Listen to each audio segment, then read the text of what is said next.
So I've been wondering for some time now, is hormesis actually an optimal tool to be used and even a necessary tool to be used in biohacking?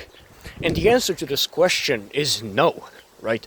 Hormesis, now yes, hormesis is still should be used in the world that we live in, but in the ideal scenario, in a world that, could trigger the growth of new cells and certain growth factors in certain tissues and even brain cells and brain areas, I don't believe that hormesis would even be optimal. In fact, hormesis would actually be kind of damaging and even harmful in that scenario.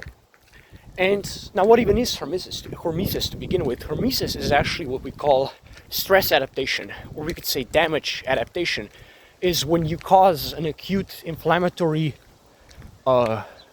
response in certain localized tissues or brain cells.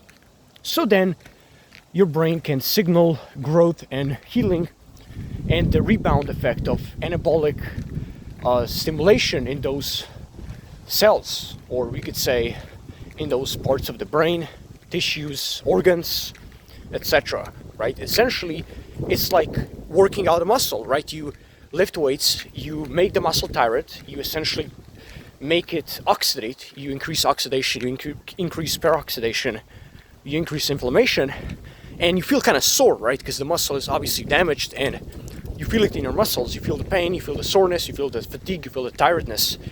And, after 3 days, you can suddenly bench, 2 times the weight. Nah, I'm kidding, but you get the point. You become significantly stronger and your endurance goes up because simply the hormesis has sort of caused the rebound effect of growth, where now your muscle is actually stronger than it was before. Before it was teared apart, before it was broken down into certain tissues, into certain amino acids, because the inflammation is really the driving process of hormesis. The oxidation and peroxidation also play a role, so obviously you shouldn't block any of those if you are going to be willing to do hormesis.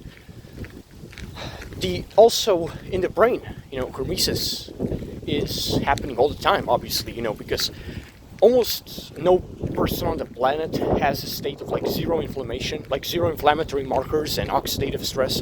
It's very rare to have someone who's truly free from these burdens. Now, of course, there are not burdens because they are literally necessary for the process of hormesis, but in an ideal world where, science has optimal gene editing, hormesis obviously wouldn't even be, it wouldn't be able to even compete with the modern treatments we have for certain mental illnesses, to improve cognitive function, to improve hedonic tones, to improve ADHD symptoms, to reduce the severity of those, and certain types of disorders like autism or Parkinson's disease or dementia, which are just a result of, loss of brain volume. Now, yes, there are some disorders which actually have too much brain volume, and obviously autism is actually one of them. But again, even autism is actually a state of very high neuroinflammation. In fact, there are some theories that suggest that autism is actually overactive hormesis, right? So it's actually when you have too much hormesis. It's the exact opposite of the problem that most people have, which is brain catabolism, which means that the brain is kind of getting destroyed. It's getting fucked up. The cells are dying. The synaptic connectivity is getting destroyed.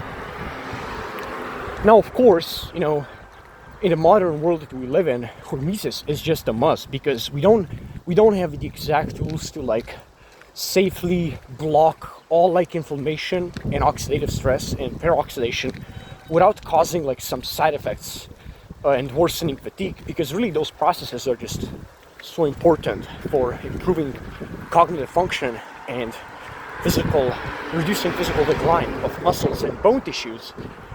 And so, yeah, that's what I think. Let me know what you think.